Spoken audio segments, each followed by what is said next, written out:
Shalom, shalom, peuple de Dieu. Bon dimanche à chacun de nous, dans nos demeures respectives. La main de Dieu nous secourt encore en ce jour. Sa grâce a été avec nous jour après jour, jusqu'en ce dimanche 11 juillet. Nous sommes comptés parmi les vivants. Est-ce qu'on peut acclamer très fort pour le roi de rois? Est-ce qu'on peut pousser des cris de joie? Est-ce qu'on peut se réjouir de la présence du Dieu très haut? Le Dieu vivant, son amour durera jamais. Alléluia. Bienvenue encore dans notre culte en ligne de ce dimanche 11 juillet. Dans l'église francophone de Pékin, Dieu nous fait grâce encore. Nous sommes comptés parmi les vivants. Nous sommes encore en pleine forme, en bonne santé par sa grâce. Nous sommes là, on peut se tenir debout, on a dormi, on s'est réveillé. Sa main a été sur chacun de nous. On a peut-être ressenti des maladies durant la semaine, mais sa main était sur chacun de nous. Il a restauré nos santé, il a restauré nos vies. Il est avec nous durant cette année académique. On a passé dans le confinement et on a fini l'année académique. Il y a certains qui ont été gradués par la main de Dieu. On élève encore Dieu Tout-Puissant pour ses bienfaits de nos vies. Alors que la chorale va nous conduire encore dans la présence de Dieu, je vais vous demander où vous vous trouvez. Ayez un cœur reconnaissant envers ces dieux. Souvenez-vous d'où Dieu vous a pris, d'où la main de Dieu vous a pris. Et ne manquez pas de mots, de gratitude envers notre Dieu. Élevons nos voix et bénissons ces dieux pendant que la chorale nous conduit encore dans ces instants d'adoration. Alléluia. Béni sois-tu, Père. Béni sois-tu, Père.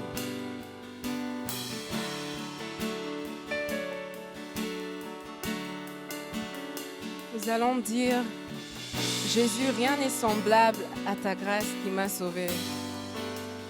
Nous allons déclarer que l'amour que Jésus nous a montré, c'est un amour qu'on ne peut pas trouver quelque part d'autre. Que rien sur la terre, il n'y a rien d'autre qui est comparable à l'amour que Jésus a pour nous.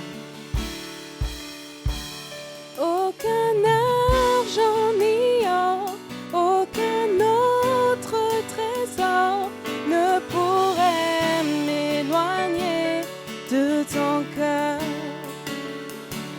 ni l'amour pour moi-même ou que d'autres me donneraient.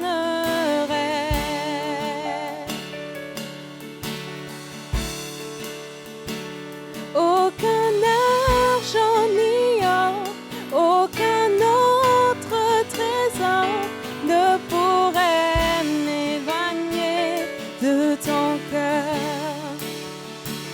ni l'amour pour moi-même ou que d'autres me donneraient.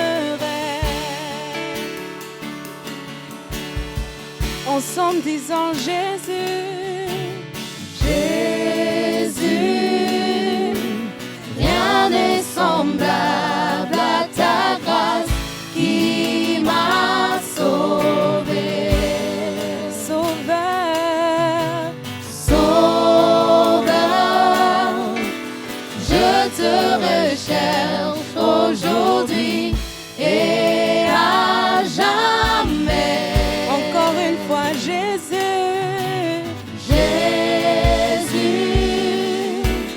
Rien n'est semblable à ta grâce qui m'a sauvé. Sauveur, Sauveur, je te recherche aujourd'hui et à jamais. en unisson, disons tel que je suis. Tel que je suis, je viens à tes pieds. Humblement je me tiens devant ta majesté. En toi je sais que j'ai tout trouvé. Dans ton amour sans fin, dans ton amour sans fin.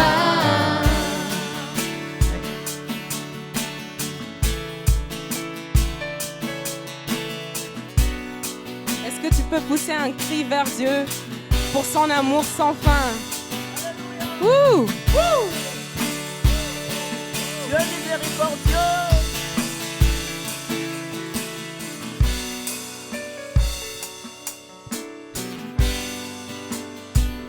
Délaissant mon orgueil, j'abandonne mes désirs, t'adore en esprit, en vérité.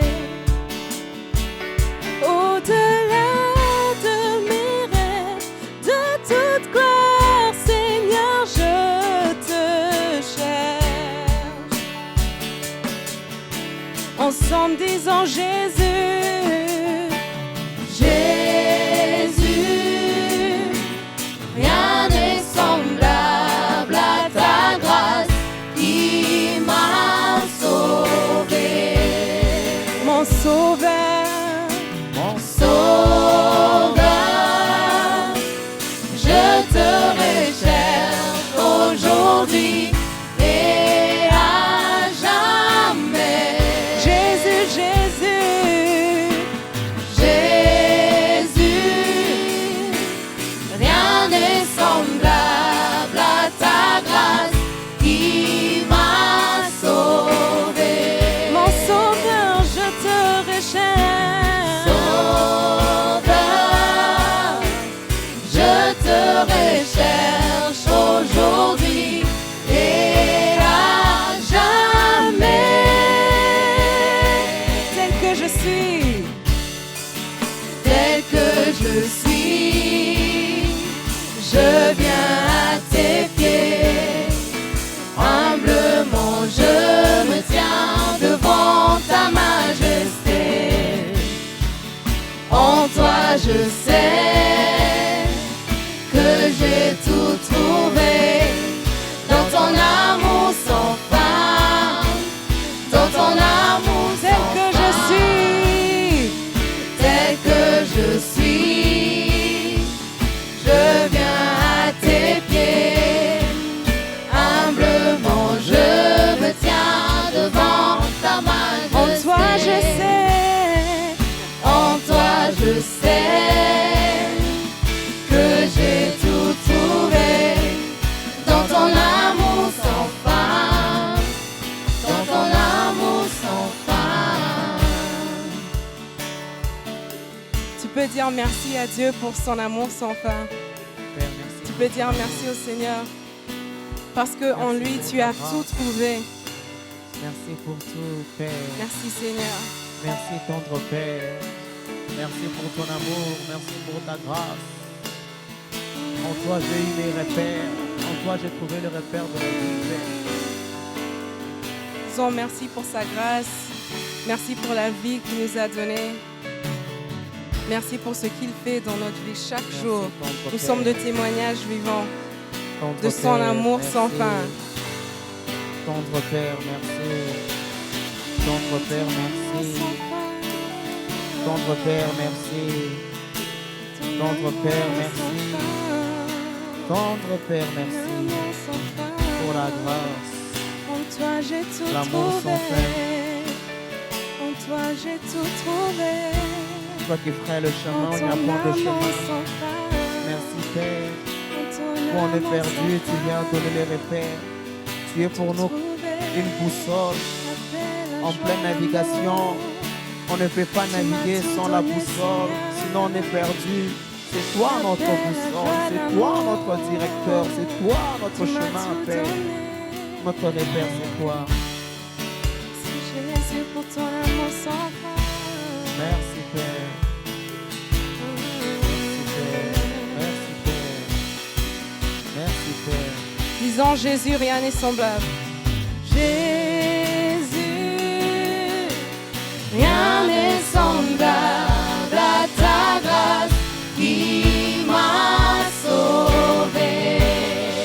Sauveur, Sauveur, je te recherche aujourd'hui et à jamais. Jésus, rien n'est semblable à ta grâce.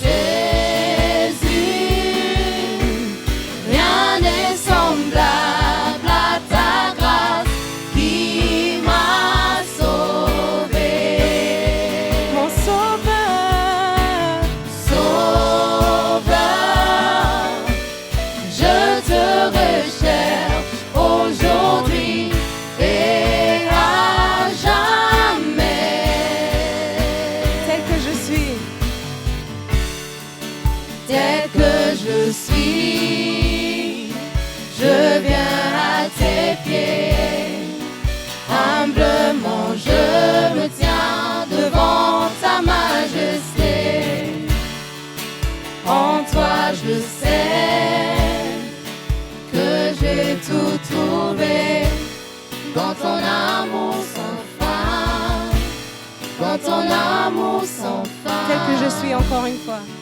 Tel que je suis, je viens à tes pieds. Humblement je me tiens devant ta majesté. En toi je sais que je vais tout trouver. Dans ton amour sans fin, dans ton amour sans fin, dans ton amour sans fin, dans ton amour sans fin. Alléluia, tendre Père, nous t'aimons tant. Tu nous as aimés en premier, voilà pourquoi nous t'aimons tant, Seigneur Jésus. Dans ton amour sans fin, Nous voulons t'exprimer notre amour, sans fin, qui n'est que la réponse dans ton à l'amour que sans toi tu nous as fin, exprimé, Seigneur. dans ton amour sans fin, Merci, Seigneur. dans ton Tendre Père, merci. Nous t'aimons tant.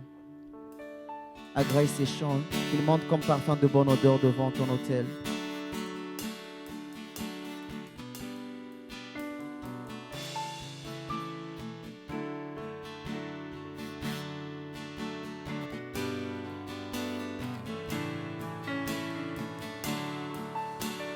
Tendre Père, je t'adore. Je te donne ma vie. Je t'aime tant, Père. Je t'adore, Je te donne. je te donne ma vie. Je t'aime, je t'aime. Tendre Père, Tendre Père, je t'adore. je te donne. Je te donne ma vie.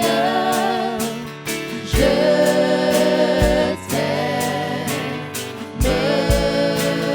tant. Jésus, Jésus, je t'adore.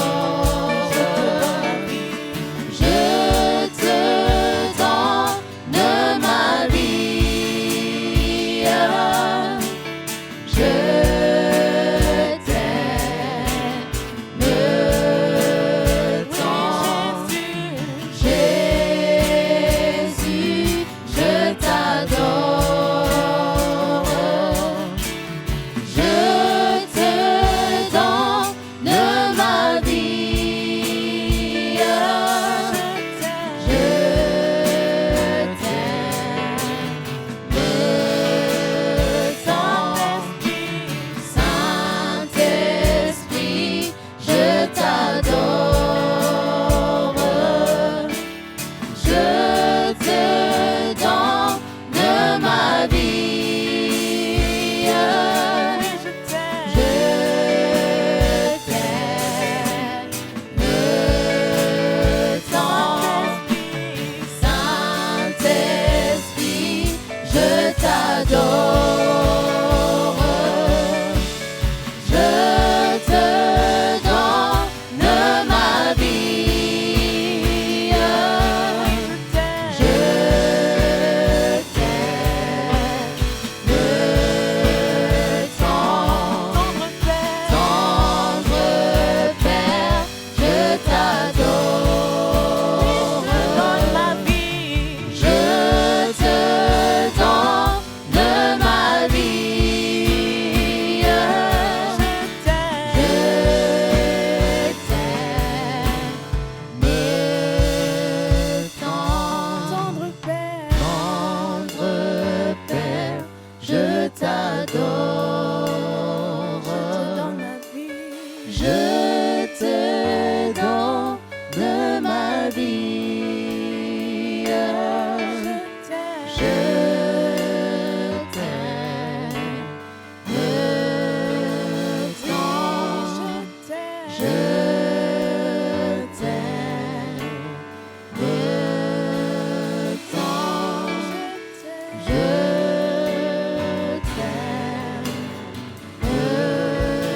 de recevoir notre reconnaissance, notre expression d'amour et d'adoration à travers ces paroles des chants, à travers l'offrande de nos vies, de nos cœurs, et à travers les prières qui remontent de nos cœurs que tu connais, même lorsque les paroles de nos bouches ne les expriment pas. À travers aussi, Seigneur, le temps où nous faisons silence pour t'écouter nous parler pendant et à travers ta parole, comme maintenant. Parce que nous t'aimons, mais en réalité, c'est toi qui nous as aimés les premiers, c'est toi qui nous aimes et qui déverse en nous la réponse d'amour. Et nous ne pouvons que te rendre, de t'aimer, te rendre ton amour envers nous, l'amour que tu as versé, placé, sémé dans nos cœurs. Nous te le rendons et te disons, nous t'aimons tant. Merci de nous parler encore ce matin du dimanche 11 juillet 2021. Nous faisons silence et t'écoutons nous parler parce que ta parole est esprit et vie. Parle-nous, Seigneur, par le Saint-Esprit. Au nom et pour la gloire de Jésus-Christ, ton Fils, nous prions. Amen. Merci beaucoup. Voilà, gloire au Seigneur. Merci beaucoup aux amis de la chorale qui prennent place. Merci à la technique, toute l'équipe de la technique, depuis notre frère Eric et René, assisté par Narcisse et la Mère des Nations qui est là. Nous vous disons merci. Merci à Yannick et Ogi, Vanel et l'équipe des filles, Bérit, Bénédicte et Emmanuel. Nous vous saluons. Nous, c'est votre serviteur, le révérend Jess Diop Ngangombo de la République démocratique du Congo, pasteur et berger de l'Église francophone de Pékin, apôtre de la communauté chrétienne francophone de Chine, la CCF Chine, rabbin depuis la République démocratique du Congo. Nous vous saluons et vous bénissons. Ce matin encore, nous continuons avec la parole de Dieu sur la série Transformation en profondeur.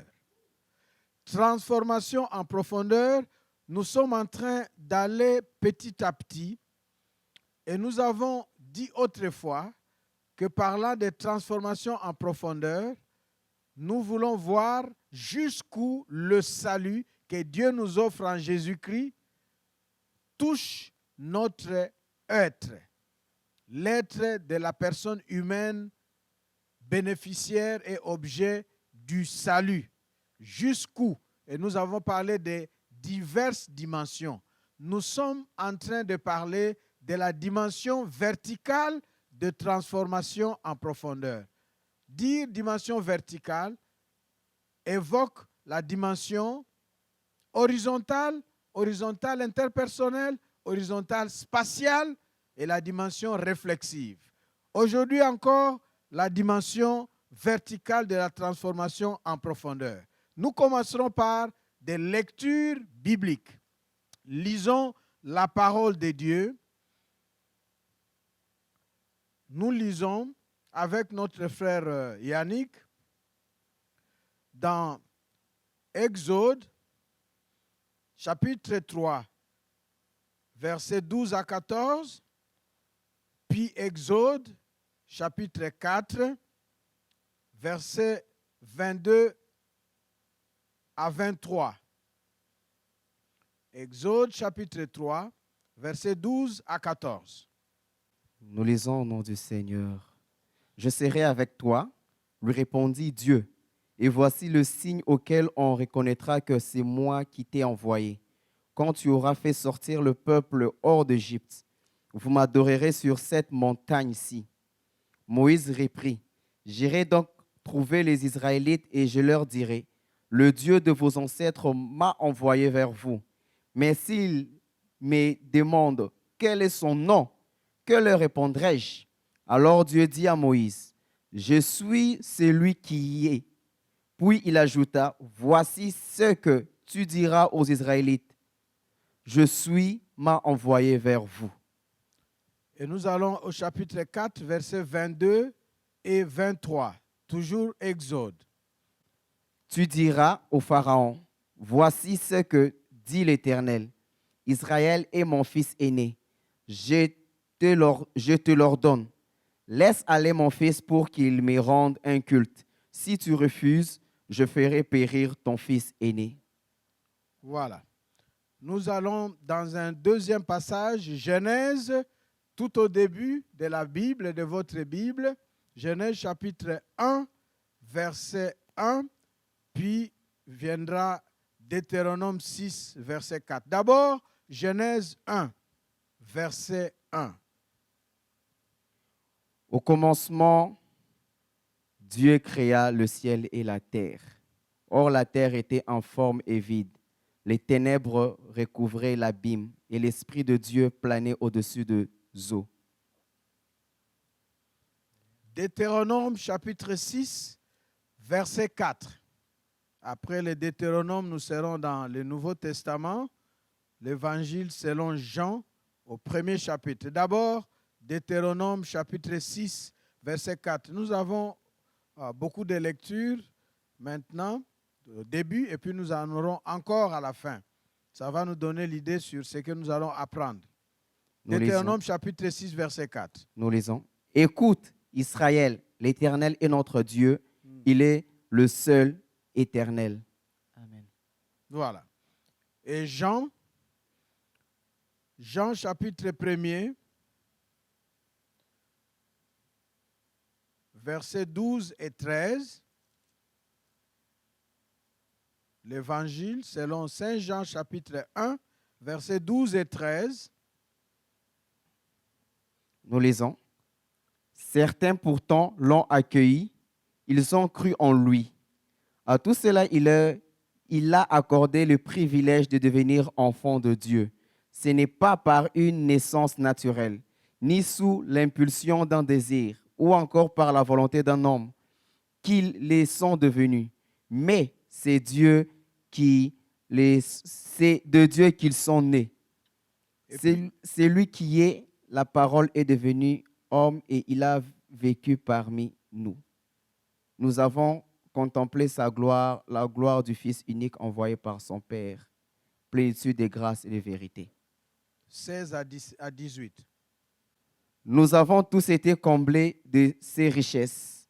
Il a déversé sur nous une grâce après l'autre. En effet, si la loi nous a été donnée par Moïse, la grâce et la vérité sont venues par Jésus-Christ. Personne n'a jamais vu Dieu. Dieu, le Fils unique qui vit dans l'intimité du Père, nous l'a révélé. Amen. Amen. Et nous Amen. continuons avec d'autres lectures. Maintenant, c'est dans 1 Jean. 1 Jean, chapitre 3, versets 1 à 4. 1 Jean, chapitre 3, verset 1 jusqu'à 4. Et puis, on sautera toujours chapitre 3. On ira du verset 24 jusqu'au chapitre 4, verset 4. 1 Jean 3, 1 à 4. Nous lisons. Voyez combien le Père nous a aimés pour que nous puissions être appelés enfants de Dieu. Et nous le sommes. Voici pourquoi le monde ne reconnaît pas qui nous sommes. C'est qu'il n'a pas connu le Christ. Mes chers amis, dès à présent, nous sommes enfants de Dieu. Et ce que nous serons un jour n'a pas encore été rendu manifeste. Nous savons que lorsque le Christ paraîtra, nous serons semblables à lui, car nous le verrons tel qu'il est. Tous ceux qui fondent sur le Christ une telle espérance se rendent eux-mêmes purs tout comme le Christ est pur. Celui qui commet le péché viole la loi de Dieu, car le péché, par définition, c'est la violation de cette loi. Amen. Et verset 24 maintenant, jusqu'au chapitre 4, verset 4. Verset 24, on termine le chapitre 3, chapitre 4, 1, 2, 3, 4. Nous lisons. Celui qui obéit à ses commandements demeure en Dieu, et Dieu demeure en lui. Et à quoi reconnaissons-nous qu'il demeure en nous? À l'esprit qu'il nous a donné. Mais attention, mes chers amis, ne vous fiez pas à n'importe quel esprit. Mettez les esprits à l'épreuve pour voir s'ils viennent de Dieu. Car bien des prophètes de mensonges se sont répandus à travers le monde. Voici comment savoir s'il s'agit de l'Esprit de Dieu. Tout esprit qui reconnaît que Jésus-Christ est devenu véritablement un homme vient de Dieu. Tout esprit, au contraire, qui ne reconnaît pas ce Jésus-là, ne vient pas de Dieu. C'est là l'esprit de l'Antichrist, dont vous avez entendu annoncer la venue. Eh bien, dès à présent, cet esprit est dans le monde. Vous, mes enfants, vous appartenez à Dieu et vous avez la victoire sur ces prophètes de mensonges. Car celui qui est en vous est plus puissant que celui qui inspire ce monde. Amen. Amen. Voilà, et nous allons encore dans l'Ancien Testament, dans le psaume 139, versets 1 à 6. Psaume 139, versets 1 à 6, et puis nous reviendrons dans 1 Corinthiens, chapitre 2, versets 10, 11 et 12. Psaume 139. Nous lisons. Éternel, tu me sondes et tu me connais. Quand je suis assis et quand je me lève, tu le sais. De loin, tu discernes tout ce que je pense.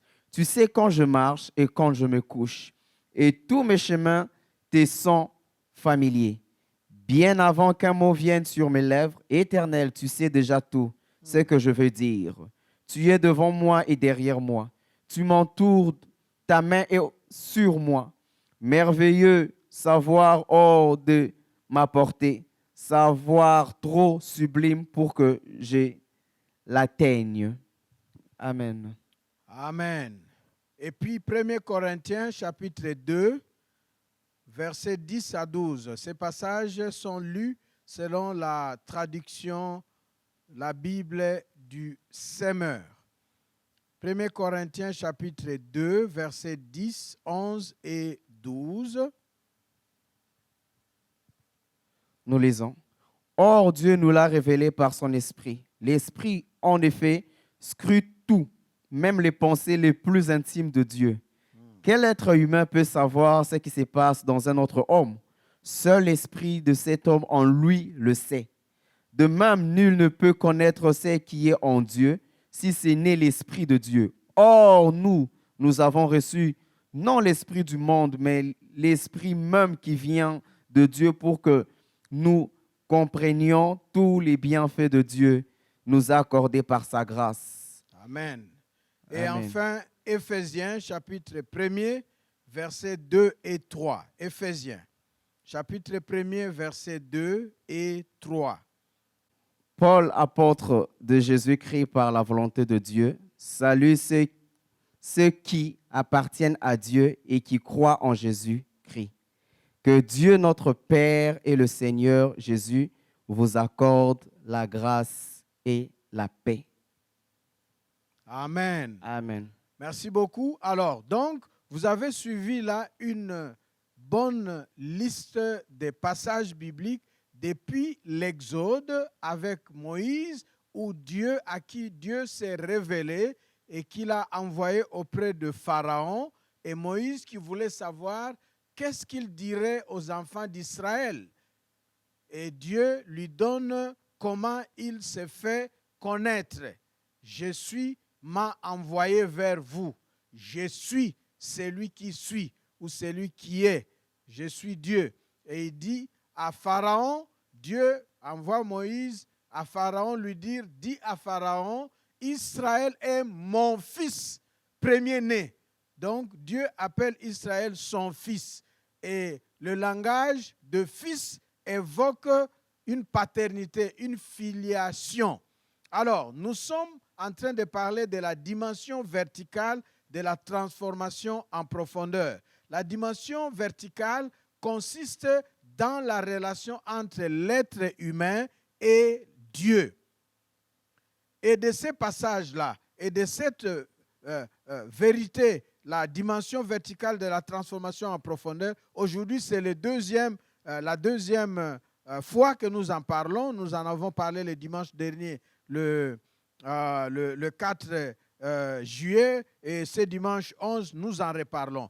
Nous voulons comprendre premièrement que le salut en Jésus-Christ nous permet d'entrer en relation avec Dieu.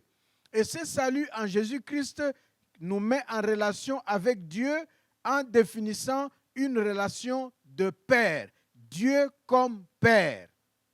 Donc, nous sommes sauvés en Jésus-Christ. Et le fait d'être sauvés en Jésus-Christ nous met en relation avec Dieu comme un père. Alors, il y a un problème ici que nous aimerions, autour duquel nous allons vous informer. Pourquoi est-ce qu'on va utiliser à donner à Dieu l'épithète, le qualificatif de père? Pourquoi ne pas dire Dieu mère? Parce qu'au fait, Dieu n'est pas une personne humaine. Les humains, nous avons le sexe, on est soit féminin, soit masculin, soit homme, soit femme. Donc on dirait la mère ou le père. Pourquoi alors Dieu qui n'a pas de sexe? À Dieu, on doit parler de Dieu père et pas Dieu mère. C'est important en tant que chrétien que nous comprenions cette notion à intégrer dans notre consommation, dans notre connaissance, dans notre expérience du salut en Jésus-Christ. D'abord, cette notion de Dieu comme Père se rapporte à la société humaine autour du symbolisme famille. Parce que depuis l'Ancien Testament jusque dans le Nouveau Testament, Dieu se révèle, et la façon de se révéler de Dieu à cause de la limite de notre capacité intellectuelle humaine de tout saisir sur Dieu, il s'appuie sur les catégories humaines, les catégories intelligibles, les catégories perceptibles par l'être humain. Par exemple, la catégorie famille est connue de tout être humain. Donc, on connaît la notion de famille, et de la notion de famille, il y a la notion de père. Et vous savez que l'Église, par exemple, est comparée aussi à une famille. L'Église, c'est la famille de Dieu. Et donc, si l'Église est la famille de Dieu, dans la famille biologique, on parle des parents et des enfants. Dans la famille biologique, parlant des parents, on parle d'une mère, d'un père et des enfants. Et on a utilisé ce symbolisme humain, de la réalité humaine, d'une catégorie humaine, pour faire comprendre la réalité spirituelle de Dieu, avec qui, en Jésus-Christ, par le salut, par la foi, nous entrons en relation comme dans une famille, la famille de Dieu, comme étant un enfant vis-à-vis de son père. Et donc, il ne s'agit pas ici, premièrement, de l'aspect sexuel. Dieu comme Père n'a rien à voir avec le sexe, parce que Dieu est esprit. Le sexe se rapporte aux humains, aux créés, et Dieu n'est pas créé. Voilà. Alors, et pourquoi ce statut de père, une fois de plus, c'est parce que dans toutes les sociétés, surtout dans les sociétés traditionnelles, d'autres fois les sociétés antiques, la notion de père, le père était conçu comme le fort, comparé à la femme.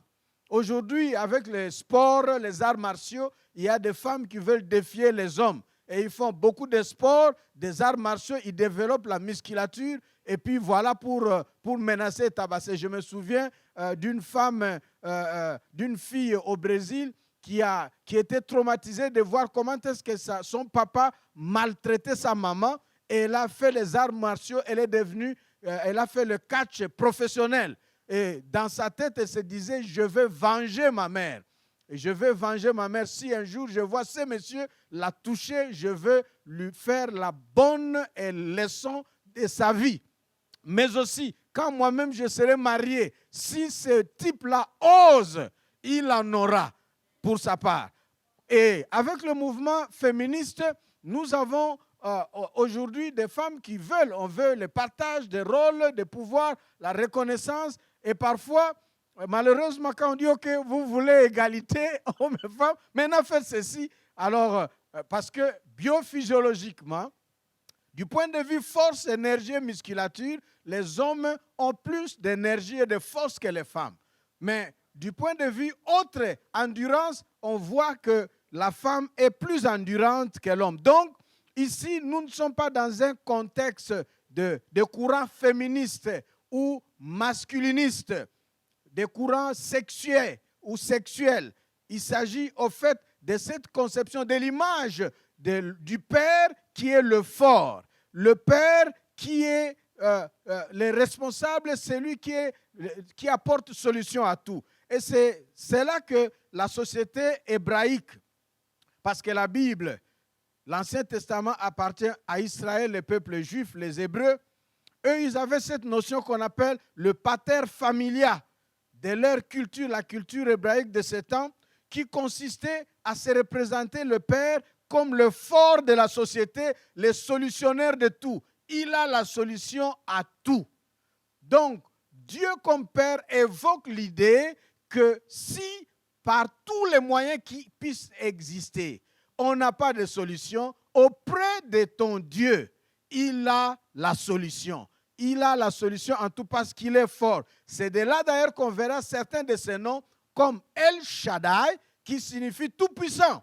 Donc, tout-puissant, c'est lui qui ne recule devant rien et qui a la solution en tout. Et Dieu, comme Père, c'est aussi, tous ces langages-là, un langage, si vous voulez, dans les jargons techniques, on dirait, c'est un anthropomorphisme. C'est-à-dire une façon humaine, une façon d'exprimer les réalités spirituelles en s'appuyant sur les données humaines. Anthropos, morphisme, anthropoi, du grec, humain, être, humain, homme, mâle et femelle ensemble, forme. Donc on parle dans un langage de forme humaine. On donne à Dieu une forme humaine simplement pour faciliter la compréhension, étant donné qu'il s'agit d'un être que nous ne pouvons pas percevoir et saisir comme il le faut avec notre intelligence. Donc, dans la Bible, nous trouvons beaucoup de symbolismes comme cela qui montrent la relation de Dieu comme Père. Déjà, Dieu avec Israël, cet anthropomorphisme où Dieu considère tout Israël qui est un peuple comme son fils. Nous l'avons lu en Exode, il dit à Pharaon, en Exode 4, Israël est mon fils. Il dit même mon fils aîné. Ça signifie qu'il a d'autres enfants. Beaucoup. Donc, Israël comme peuple se trouve être le fils de Dieu et plus tard, Dieu va aussi dire, par exemple, à David, à qui il promet de pérenniser sa dynastie, il va dire par rapport à Salomon, le fils de David, Dieu va dire à David que ton fils Salomon, j'aurai mon regard sur lui pour le bénir, j'établirai une alliance éternelle avec lui et je serai pour lui un père et il sera pour moi un fils. Donc Dieu prend tout un peuple d'Israël comme son fils. En même temps, il prend un individu dans ce peuple d'Israël aussi comme son fils. Donc lui, il est le père de tout un peuple. Il est aussi le père d'un individu et donc de la communauté. Et donc, cela montre comment est-ce que nous ne pouvons pas, avec nos efforts humains, connaître Dieu, sinon par la révélation. Parce qu'il s'agit, Dieu comme Père, la dimension verticale de Dieu consiste dans la relation spirituelle que la foi en Jésus-Christ définit entre nous les humains et Dieu à travers l'Évangile. Donc, l'Évangile définit la relation spirituelle, une relation spirituelle entre Dieu et nous les humains. et cette relation comme un père. Et cet enseignement-là, de la révélation de Dieu, comment Dieu se fait connaître, peut être développé dans ce que nous appelons la doctrine de Dieu.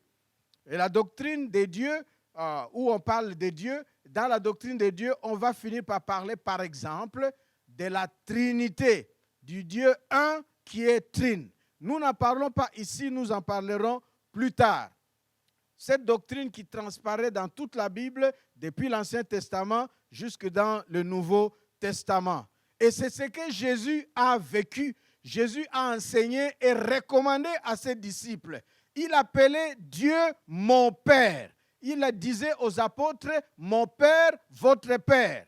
Et l'Église primitive, jusqu'à nous aujourd'hui, jusque d'ailleurs au Père de l'Église, très tôt, vers les années 100 et 200 de notre ère, on a compris comment Dieu s'était révélé en Jésus-Christ comme étant notre Père. Et on a formulé cette attribution, cette compréhension, ce statut de Dieu Père à travers ce qu'on a appelé le symbole de la foi, la confession de foi.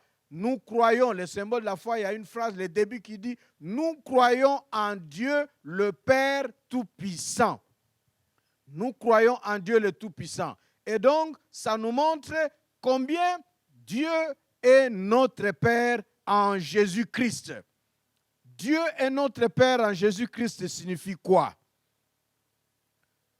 Ça ne signifie pas, écoutez-moi très bien, ça ne signifie pas que Dieu a une femme comme nous les humains et de cette femme, avec les rapports, il a donné naissance à Jésus-Christ. Non, ça c'est, nous sommes dans des catégories de compréhension humaine. Dieu est esprit et nous lui attribuons ce statut de Père pour que nous comprenions sa nature, la relation qu'il y a de Dieu. Dieu notre Père en Jésus-Christ veut dire ceci, que Dieu est à la fois l'auteur ultime et le sujet principal de la Bible. Lui, il est décrit. Dans la Bible, Dieu est décrit, il est présenté comme lui-même dans ce qu'il est et dans ce qu'il fait. Donc, quand on lit la Bible, c'est qu'on découvre de Dieu dans son être en tant que Dieu. Et ce qu'on découvre de Dieu en dehors de lui, c'est-à-dire ce qu'il fait, nous montre la révélation du Dieu Père, entre autres. Et c'est ce que les Écritures nous montrent. Et comment est décrit ce Dieu Père? C'est un Dieu plein d'amour pour ses enfants. Enfant comme individu, il est plein d'amour. Plein d'amour pour le peuple. Ses enfants comme un peuple, comme un ensemble. Donc sur toute la terre, aucun peuple n'est privilégié devant Dieu. Dieu aime tous les peuples de la terre de la même façon. De la même façon. Aucun peuple. Donc, la différence que nous observons entre les peuples sur la terre ne relève pas de Dieu. Ça relève plutôt de notre ordre. Nous le verrons. Donc, il est un Père plein d'amour pour tous ses enfants, que ce soit enfants comme individus, que ce soit enfants comme ensemble, comme peuple. Mais en même temps, la Bible nous révèle que ce Dieu plein d'amour est aussi un juste juge. Ceux qui s'obstinent et se rebellent contre lui, il les châtie. Il les traite comme il le faut. Et ceux qui le reconnaissent comme leur Dieu et s'attachent à lui, il leur témoigne son amour, sa grâce, sa miséricorde. Et donc, c'est comme cela que nous avons la révélation de Dieu en Jésus-Christ. Parce que, comme je l'ai dit, on ne peut pas démontrer, établir l'existence de Dieu scientifiquement.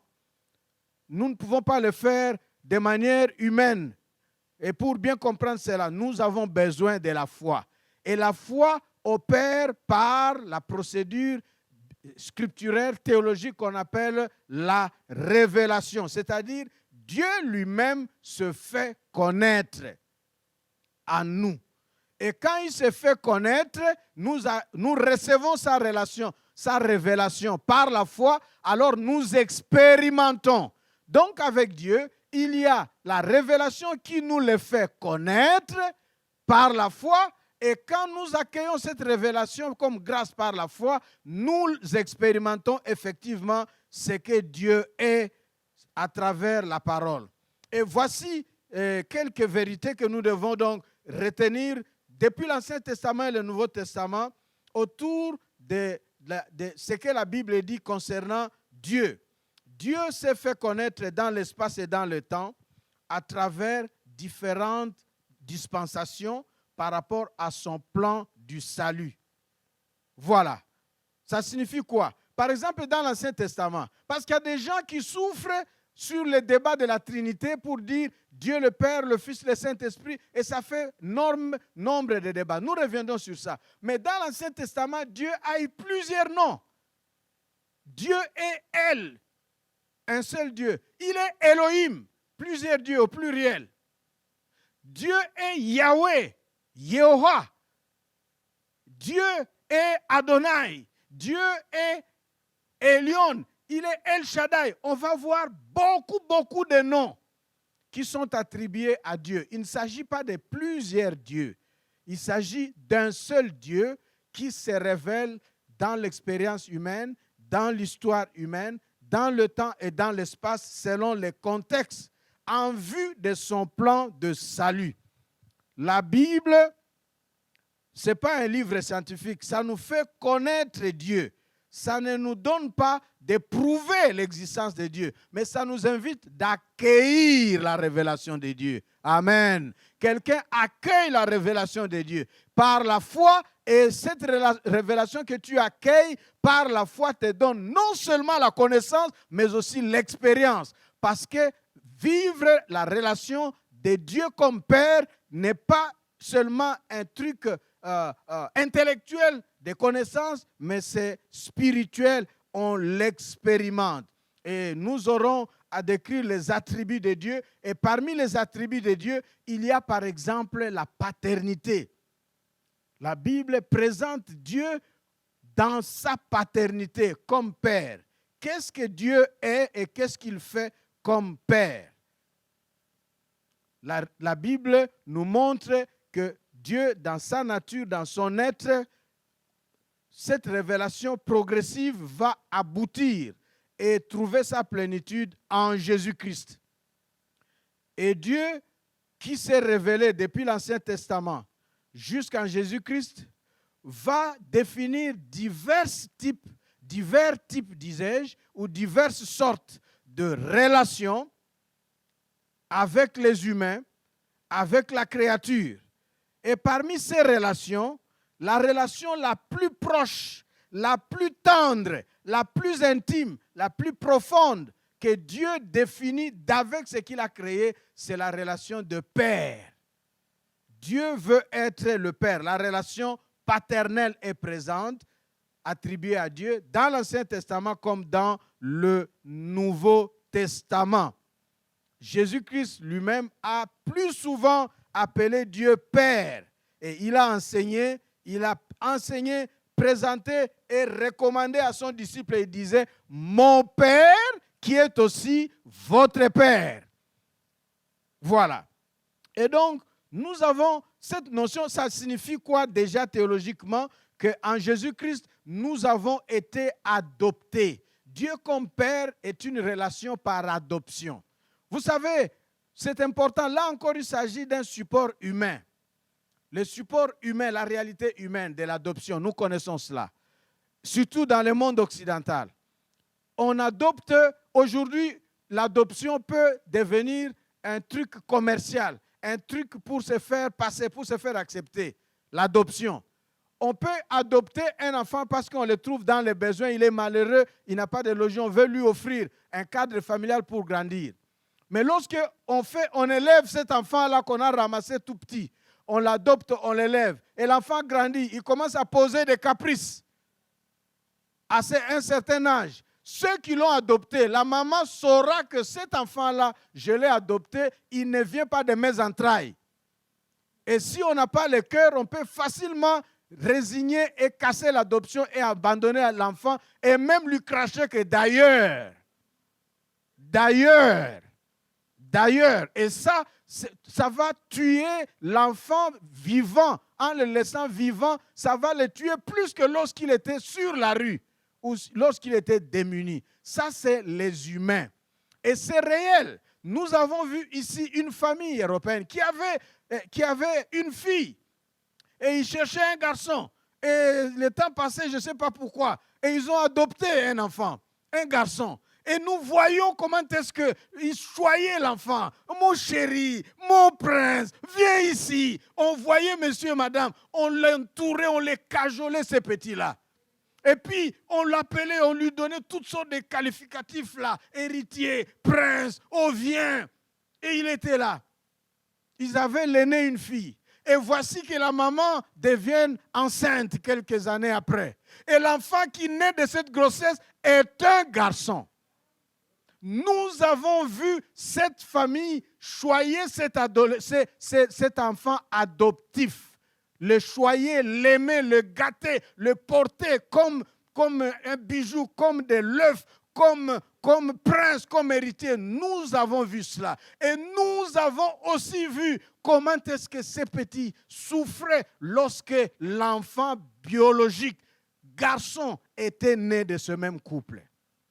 Nous étions en pleurs, en pitié, mon épouse et moi, d'assister à cela. Ça, c'est l'humain, l'adoption humaine. Gloire au Seigneur pour Jésus-Christ, qui nous donne, nous octroie une adoption parfaite auprès de notre Dieu, de laquelle adoption Dieu ne se répand jamais, quel que soit ce que nous sommes, quels que soient les ennuis que nous lui causons. Franchement, si Dieu devait considérer notre comportement, personne ne valerait d'être adopté. Ou bien il casserait toutes les adoptions. Mais Dieu nous a adoptés en Jésus-Christ d'un amour éternel. Pourquoi? Parce que la paternité de Dieu nous est présentée comme cela. Alors, donc ici, nous avons cette adoption de Dieu en Jésus-Christ qui nous nourrit. Et nous voulons conclure ce message qui nous amène à une relation d'adoption avec Dieu, avec certaines vérités. Dieu comme Père, ça évoque la paternité créationnelle de Dieu. Il est d'abord en relation avec tout être humain. Écoutez très bien, tout être humain, par le don de la vie, Dieu comme origine de tout ce qui existe, que nous connaissons, que nous ne connaissons pas, ça vient de Dieu. Et Dieu est en relation avec. C'est à cause de ça que certaines personnes disent, le diable n'a créé personne, nous sommes tous enfants de Dieu. Non, non, non, non. On est tous créés par Dieu. Ça, c'est la paternité créationnelle. Relation de Dieu avec tout ce qu'il a créé, dont les humains ainsi que les autres créatures. Il y a une paternité théocratique de Dieu qui était le Dieu d'Israël. Le Dieu qui voulait être le papa, le père d'Israël. Son alliance avec Israël était une alliance d'une paternité théocratique. Mais il y a aussi une paternité d'engendrement.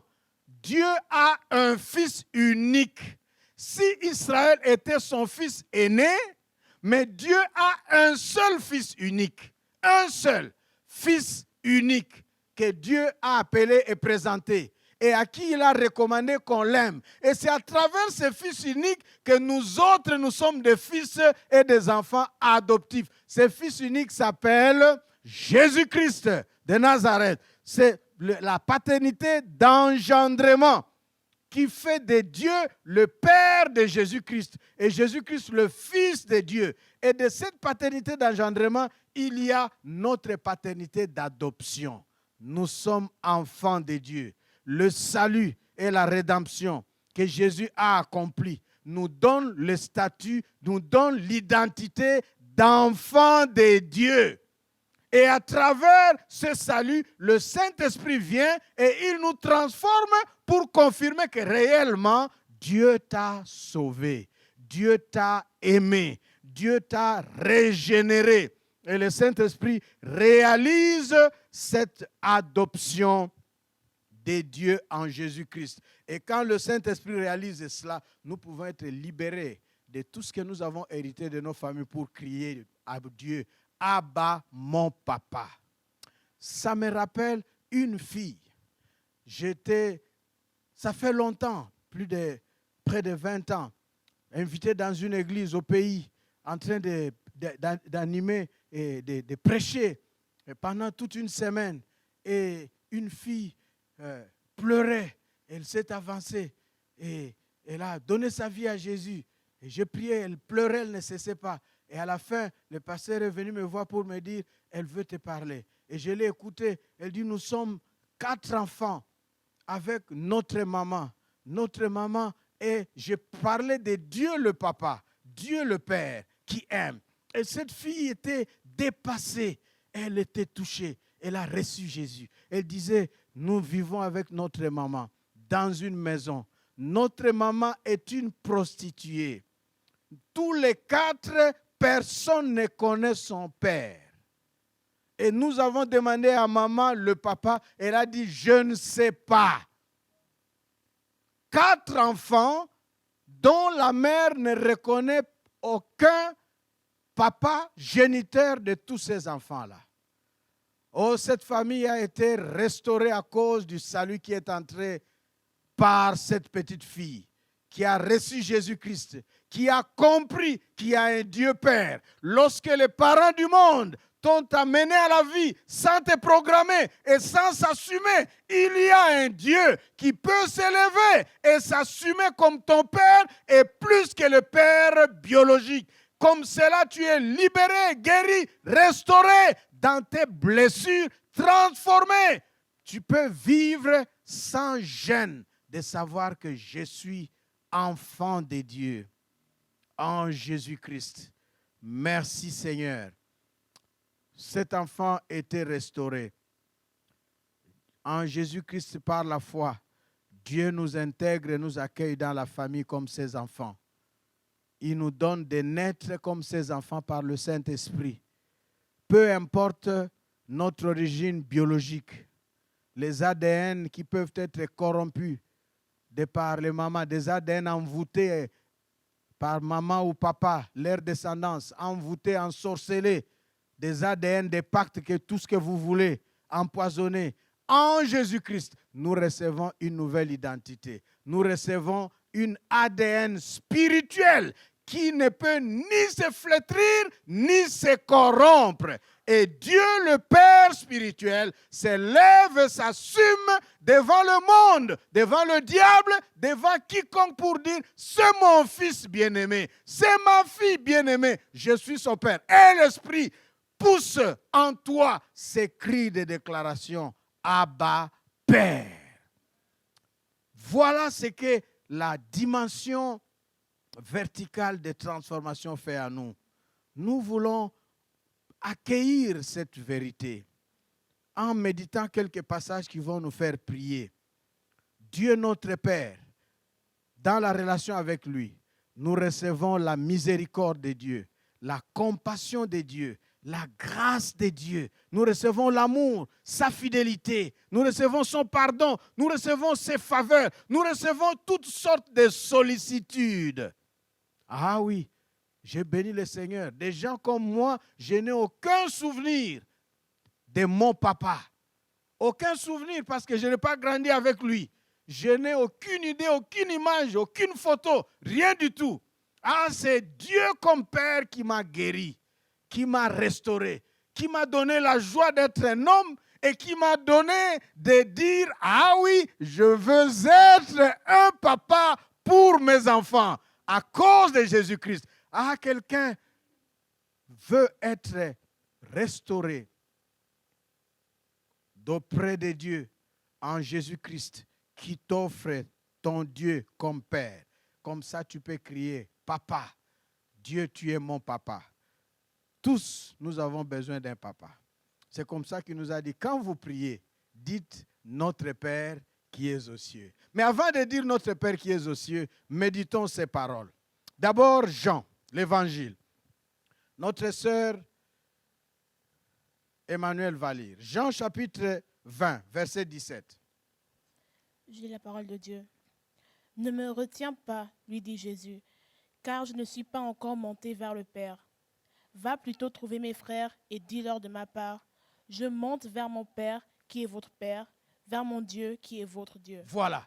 Je monte vers mon Père, qui est votre Père, vers mon Dieu, qui est votre Dieu. Tu as un papa. Tu m'écoutes, mon frère, ma soeur. Peut-être tu es déjà âgé. Tu es orphelin comme moi de père et mère. Peut-être tu as des parents biologiques qui te gâtent. Sois encore surgâté à cause de ton père spirituel, Dieu. Et nous verrons prochainement combien Dieu n'est pas seulement à symboliser avec le père biologique. Nous verrons qu'il est même plus que ça, même comme une mère. Nous allons suivre les lectures. Après toutes ces lectures, nous allons simplement adorer Dieu, chanter et célébrer. Et ça sera la fin. Nous allons lire encore Galates chapitre 3. Écoutez, verset 26. Galates chapitre 3, verset 26. Maintenant, par la foi en Jésus-Christ, vous êtes tous fils de Dieu. Voilà. Par la foi en Jésus-Christ, nous sommes tous fils de Dieu. Quelqu'un peut déclarer cela. Par la foi en Jésus-Christ. Alors maintenant avec moi, allons-y. Par la foi en Jésus-Christ, je suis fils de Dieu. Si tu es fille, tu vas dire fille. Si tu es homme, garçon, tu vas dire fils, bien sûr. Allons-y ensemble. Par ma foi en Jésus-Christ, je suis fils de Dieu. Ok, si c'est la première fois que tu écoutes ces messages, c'est la première fois que tu fais une telle déclaration, c'est en même temps ton affiliation, ton adoption. C'est maintenant par cette déclaration que tu reçois Jésus-Christ comme Seigneur et Sauveur dans ton cœur. Et comme ça, cette déclaration devient en même temps une prière. Allons-y encore. Par la foi en Jésus-Christ, je suis fils de Dieu. Maintenant, au lieu de la foi, mettons ma foi. Allons-y. Par ma foi en Jésus-Christ, je suis fils de Dieu. Amen. Et qu'est-ce que Dieu dit à celui qui a foi en Jésus-Christ et qui se déclare et que Dieu lui Dieu attribue d'être son fils ou sa fille? Éphésiens, chapitre 1, versets 17 à 20. Éphésiens, chapitre 1, versets 17 à 20. Nous suivons. Je demande que le Dieu de notre Seigneur Jésus-Christ, le Père qui possède la gloire, vous donne par son esprit sagesse et révélation pour que vous le connaissiez. Qu'il illumine ainsi votre intelligence afin que vous compreniez en quoi consiste l'espérance à laquelle vous avez été appelés. Wow. Quelle est la glorieuse richesse de l'héritage que Dieu vous fait partager avec tous ceux qui lui appartiennent? Et quelle est l'extraordinaire grandeur de la puissance qu'il met en œuvre en notre faveur? À nous qui plaçons notre confiance en lui. Cette puissance, en effet, il l'a déployée dans toute sa force, en la faisant agir dans le Christ lorsqu'il a ressuscité d'entre les morts et l'a fait siéger à sa droite dans le monde céleste. Amen. Donc, c'est une prière que Dieu nous donne de mieux comprendre par le Saint-Esprit la richesse et les mystères qu'il y a dans la relation que nous avons avec Dieu à cause de notre foi en Jésus-Christ. Cette relation qui est une relation d'adoption, ça nous donne des privilèges auprès de Dieu. Quels sont ces privilèges? Allons dans l'Ancien Testament pour découvrir, parce qu'il s'agit du même Dieu depuis Abraham en Ancien Testament et les prophètes Moïse, les David, les Isaïe, les Jérémie, jusqu'à Jésus, jusqu'à nous, c'est le même Dieu. Quels sont les privilèges qui sont les tiens si tu as eu foi en Jésus-Christ, si tu as accepté que Jésus-Christ est Seigneur et Sauveur, il fait de toi fils de Dieu, adopté, lui le Fils unique. Quel privilège tu reçois? Quel bénéfice d'avoir Dieu comme Père? Comment Dieu comme Père nous traite-t-il? Te traite-t-il, toi qui es fils de Dieu, toi qui es fille de Dieu? Écoute, Ésaïe, chapitre 45, versets 18 à 24. Écoutez. Voici ce que déclare l'Éternel qui a créé le ciel, lui qui est Dieu et qui a fait la terre, qui l'a formée et affermie. Il ne l'a pas créée afin d'être un chaos, mais il l'a façonnée pour que l'on y habite. Moi, je suis l'Éternel. Il n'y en a pas d'autre. Je n'ai pas parlé en secret, ni dans un lieu caché. Car aux descendants de Jacob, je n'ai pas dit, cherchez-moi dans le vide. Moi, je suis l'Éternel. Je dis ce qui est juste, je proclame ce qui est droit. Assemblez-vous, venez, approchez tous ensemble, rescapés des nations. Ils sont sans connaissance, ceux qui portent bien haut leurs idoles de bois et invoquent un Dieu qui ne peut pas les sauver. Exposez votre cause, avancez vos raisons, délibérez ensemble. Qui donc a fait savoir ces choses dès le lointain passé, et qui, depuis longtemps, les avait annoncées? N'est-ce pas moi l'Éternel, et en dehors de moi, il n'y a pas de Dieu. Oui, en dehors de moi, il n'est pas de Dieu juste, de Dieu qui sauve. Tournez-vous donc vers moi, et vous serez sauvés, vous tous qui habitez les confins de la terre, car moi seul, je suis Dieu. Il n'y en a pas d'autre. Amen. J'en ai fait le serment en jurant par moi-même. Ma bouche a prononcé une parole juste qui est irrévocable.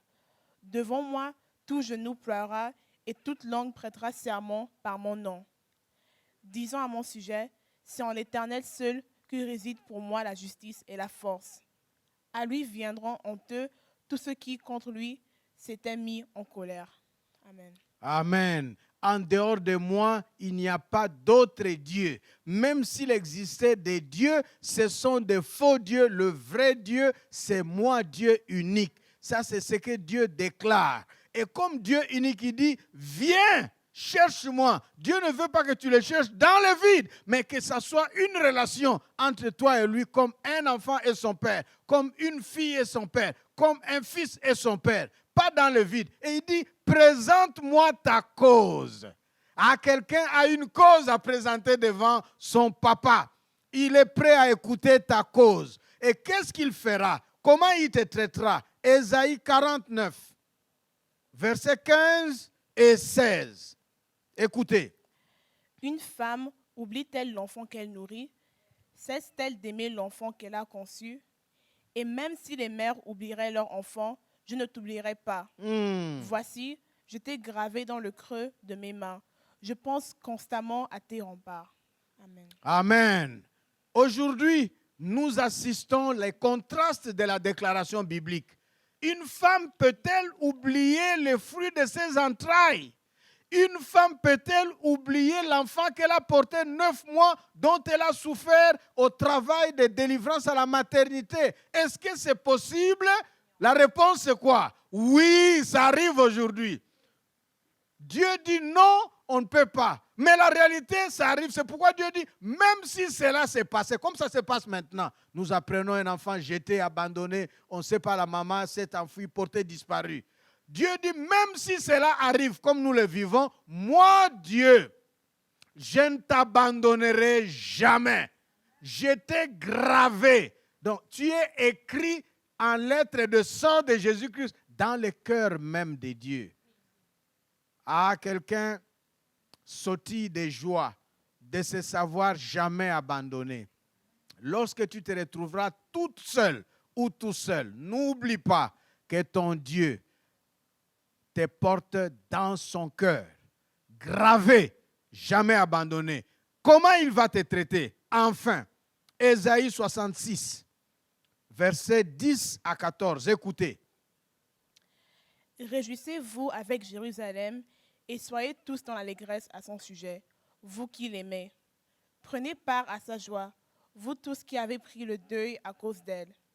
Car vous serez nourris à son sein qui console jusqu'à en être rassasié, et vous boirez avec délice la plénitude de sa gloire.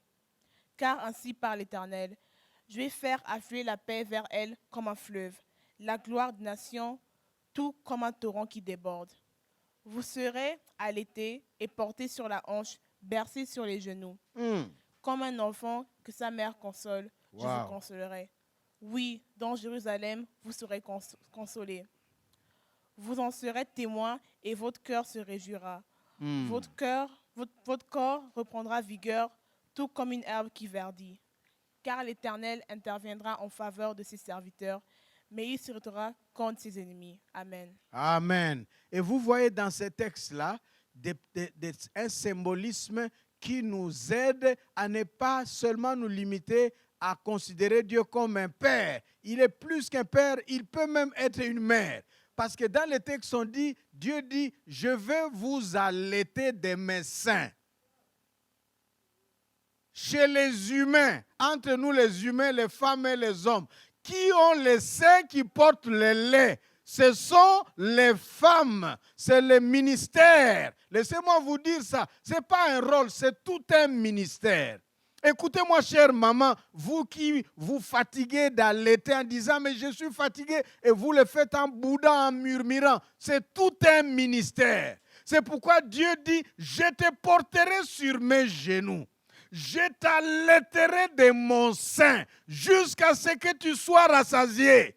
Ça, c'est Dieu comme père ou comme mère.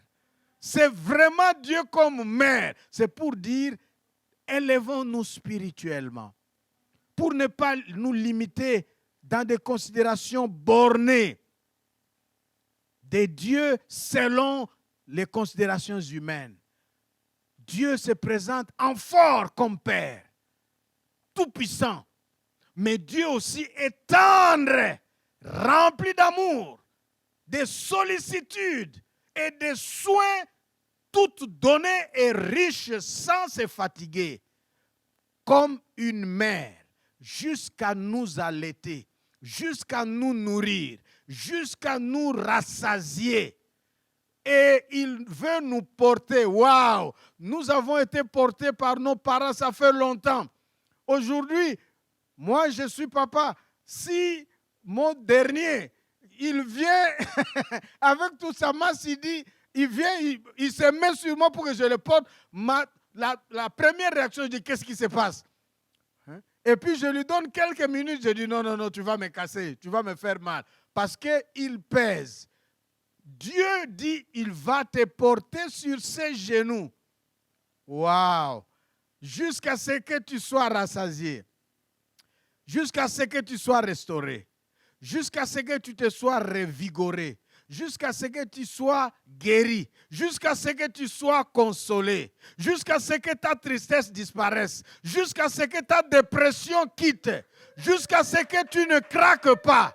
Ah, Dieu le Père est aussi notre maman, il a la sollicitude et les soins. Nous allons nous lever et commencer à dire merci. Est-ce que quelqu'un voudrait s'abandonner dans la sollicitude, dans les soins tendres de ce Dieu qui est papa, mais aussi dont les soins, la tendresse, l'amour nous étreignent plus et comme une mère? Merci notre Dieu. Vous savez, de tous les aliments, de toutes les nourritures, de toutes les compositions nutritionnelles dans le monde qui sont fabriquées, rien ne comprend, rien n'égale la nourriture qu'on appelle le lait maternel. Rien n'égale le lait maternel. Tout ce que les hommes créent, ça comprend quelques éléments. Mais le lait maternel est tout complet. Waouh! Peut-être que tu n'avais pas reçu de lait de ta mère biologique. Peut-être que tu as vécu rejeté. Mais en Jésus-Christ, Dieu veut t'offrir le lait maternel spirituel, le lait de Dieu, les soins qui vont guérir ton cœur et ta vie et ton être et ta personne dans les profondeurs, dans l'intimité de ce que peut-être des dommages tu as subis de ta vraie maman ou de ton vrai papa. Parce que celui qui t'a créé, il est ton papa. Il te dit, tu es mon fils, ma fille, et tu peux crier, Abba, mon Père. Nous allons aujourd'hui nous lever, remercier d'abord Dieu. Est-ce que Dieu est ton Père? Dis-lui merci. Est-ce que tu veux être nourri? Est-ce que tu veux être abreuvé de l'amour de ton Dieu? Dis-lui merci. Là où tu es. Merci Seigneur. Merci notre Dieu. Alléluia. Tu es Seigneur en Jésus-Christ. Tu m'as adopté. tu t'es défini et présenté comme mon papa. Et je te dis merci. Merci en Jésus-Christ. Tu as aussi adopté ma soeur. Tu as adopté mon frère. Tu t'es choisi un peuple qui t'appartienne. Merci mon Dieu. Merci Père. Merci de prendre soin de moi, de prendre soin de mon frère, de prendre soin de ma soeur, de nous allaiter, de nous nourrir, de nous porter sur tes genoux et de nous enlacer dans tes bras paternels et de nous remplir de ta chaleur affective. Oh, que l'affection paternelle de ton Dieu te donne la joie de vivre. Que l'affection paternelle guérisse un cœur sec. Merci Seigneur, merci Seigneur, merci Jésus. Merci pour ta parole. Par la foi en Jésus-Christ, tu es fille de Dieu, tu es fils de Dieu. Quel bonheur que d'être sauvé. Quel bonheur que de revêtir cette identité nouvelle en Jésus-Christ.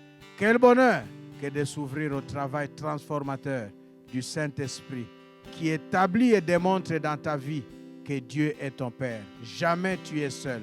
Jamais tu seras seul. Jamais tu seras oublié ou abandonné. Parce que tu as un Père. Pas un Père biologique limité sur cette terre, mais un Père éternel, spirituel, qui est ton Dieu. Merci Seigneur. Dis-lui merci. Et s'il y a une cause que tu peux lui présenter, présente-la lui maintenant. Merci Seigneur pour ta parole. Merci Seigneur pour les dons et la grâce que tu nous as faits en Jésus-Christ. Merci pour ce moment passé en ta présence. Merci d'être notre papa en Jésus-Christ. C'est pourquoi ensemble, nous voulons lever nos mains et dire cette prière que le Seigneur Jésus-Christ nous a laissée. Lorsque les apôtres, ses disciples ont demandé, Seigneur, apprends-nous comment nous devons prier. Il leur a dit, lorsque vous priez, dites. Et nous aussi, derrière cette prière, allons-y ensemble et disons, Notre Père qui es aux cieux, que ton nom soit sanctifié, que ton règne vienne, que ta volonté soit faite sur la terre comme au ciel. Donne-nous aujourd'hui notre pain quotidien. Pardonne nos offenses, comme nous pardonnons aussi à ceux qui nous ont offensés. Ne nous soumets pas à la tentation, mais délivre-nous du mal, car c'est à toi qu'appartiennent le règne, la puissance et la gloire, pour le siècle de siècles. Amen. Amen. Nous acclamons le Seigneur, le roi des rois. Le roi des rois. Gloire au Seigneur. Et nous voulons célébrer le Seigneur avec la chorale. Et avant de quitter et de passer à cette célébration, je voudrais permettre à notre frère Yannick de venir devant. Nous allons lui dire au revoir. Vous savez, le coronavirus a fait que on ne fait que dire au revoir aux gens qui terminent et partent parce qu'il n'y a pas de gens qui arrivent. Et donc, notre frère Yannick est venu en fin 2019. Il a vécu à peine quelques mois, septembre, octobre, novembre, décembre, et puis le coronavirus est arrivé et il a été bloqué avec nous dans le coronavirus jusqu'à présent. Et il a terminé ses études en master pendant ce temps de coronavirus et il doit rentrer. C'est son dernier dimanche parmi nous ici à l'église francophone de Pékin. Nous bénissons le Seigneur pour notre frère Yannick et nous te souhaitons toutes les bonnes choses. Nous avons vu ta foi ici et nous croyons pertinemment que Dieu est avec toi et tu as été en bénédiction à son église ici. Tu le seras en République démocratique du Congo, là où tu t'en vas. Et Dieu te bénira. Pourquoi Dieu a permis que tu viennes à l'étranger en Chine et que ton séjour soit comme maîtrisé sous le contrôle de ces trucs qu'on appelle le coronavirus. Dieu va te récompenser. L'épreuve dans laquelle tu as vécu sans visiter la Chine, sans jouir de la vie de la Chine pour te promener, tu es venu pour les études, tu as étudié et tu rentres avec un diplôme. Gloire au Seigneur. Nous pouvons applaudir parce qu'il a terminé. C'est un master. Dieu te bénira. Ah, j'ai envie de dire que parmi ces bénédictions, il te donnera de revenir en Chine. Il te donnera même d'aller encore dans d'autres pays. Au nom de Jésus-Christ, que le Seigneur te bénisse et qu'il t'accorde sa grâce partout où tu iras, qu'il te donne un voyage sain et sauf le jour de ton voyage. Nous laissons notre frère Yannick aussi nous adresser quelques paroles de revoir et ensuite il va nous bénir encore avec la chorale pour terminer notre culte. C'est comme ça que nous terminerons notre culte. Encourageons le frère Yannick qui prend la parole. Merci. Merci papa pour la parole. Je suis content de ces séjours passés ici en Chine.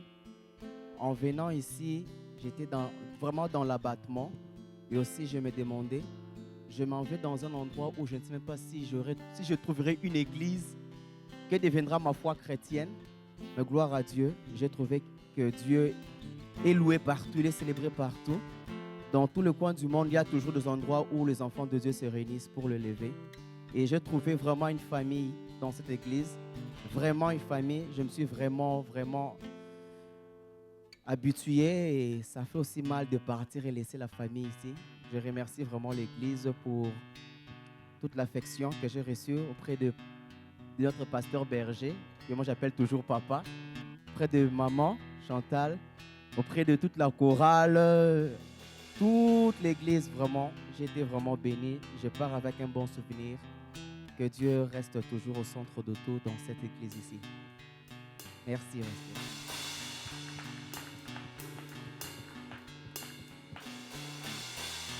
Oui, maintenant, nous continuons le service de l'église. On va maintenant offrir à Dieu.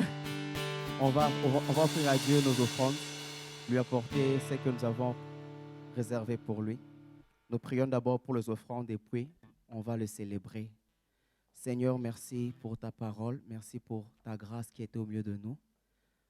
Nous te présentons les offrandes que ton peuple t'apporte. Agrée-les comme parfum de bonne odeur, Seigneur. Bénis encore l'œuvre de main de tes enfants. Bénis encore cette église.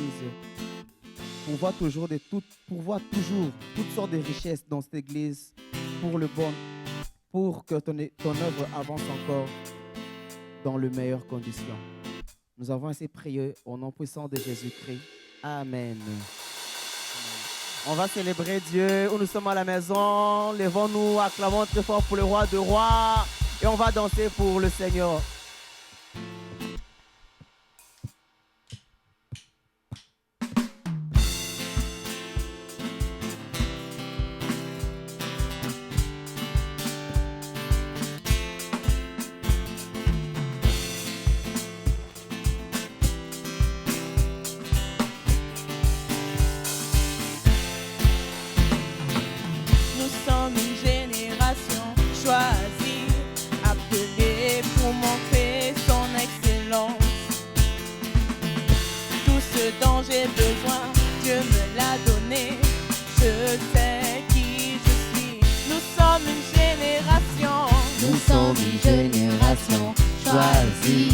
Appelé pour montrer son excellence. Tout ce dont j'ai besoin, tout ce dont j'ai besoin, Dieu me l'a donné. Car je sais qui je suis. Je sais qui je suis en Christ. Ce que j'ai en Christ. Où je suis en Christ. Je sais qui je suis. Je sais qui je suis en Christ. Ce que j'ai en Christ. Où je suis en Christ. Je sais qui je suis. marche avec puissance. Je marche avec puissance. J'accomplis des miracles. Je vis une vie de faveur. Je sais qui je suis. Je marche avec puissance. J'accomplis des miracles. Je vis une vie de faveur. Je sais qui je suis. Nous sommes une génération choisie, appelée pour montrer son excellence. Tout ce dont j'ai besoin, Dieu me l'a donné. Car je sais qui je suis. Je sais qui je suis en Christ. Ce que j'ai en Christ. Où je suis en Christ. Je sais qui je suis. Je sais qui j'ai en Christ, où je suis en Christ, je sais qui je suis. marche avec Je marche avec puissance, j'accomplis de miracles, je vis une vie de faveur. Je sais qui je suis. Je marche avec puissance, j'accomplis de miracles, je vis une vie de faveur. Je sais qui je suis. Tout le monde crie oh, Oh, oh, oh, oh, oh. Je sais qui je suis. tout le monde crie oh, Oh, oh, oh, oh, oh. Je sais qui je suis. je suis saint. Je suis saint en Christ, justifié, joyeux, précieux, comblé de Oui, je suis ses saint. richesses. Je suis saint en Christ, justifié, joyeux, précieux, comblé de ses richesses. Je marche à la puissance, j'accomplis de miracles, je vis une vie de faveur. Je sais qui je suis. marche avec Je puissance, marche à la puissance, des miracles, j'accomplis de miracles, je vis une vie de faveur. Je sais qui je suis. Voici la main de Dieu sur moi, et fait des merveilles en moi, je fais de gloire en gloire. Je sais qui je suis. Voici la main de Dieu sur moi, elle fait des merveilles en moi, je fais de gloire en gloire. Je sais qui je suis. Tout le monde crie oh, Oh, oh, oh, oh, oh. Je sais qui je suis. tout le monde crie oh, Oh, oh, oh, oh, oh. Je sais qui je suis. Alléluia, bon dimanche, bonne semaine.